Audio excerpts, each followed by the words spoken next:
tere, mina räägin teile bakterite ja viiruste ehitusest. Bakterid on väga väikseid, neid leidub igal pool. Näiteks ühes grammis mullas on 40 miljonit bakterit. Viirused on aga veelgi väiksemad.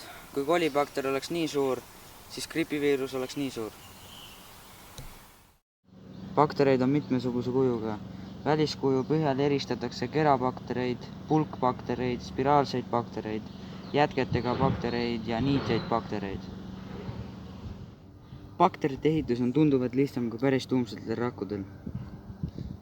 Bakter koosneb jätketest, limakapslist, rakukestast, rakumembraanist, tsütoplasmast, pärillikusainest ja viburist. Viirus koosneb pärillikusainest, ümbrisest ja valgulisest kattest. Tuuma- ja tsütoplasmat viirustel ei ole ja seega pole neil ka rakulist ehitust. Loodame, et saite sellest videost midagi uut teada ja täname vaatamast.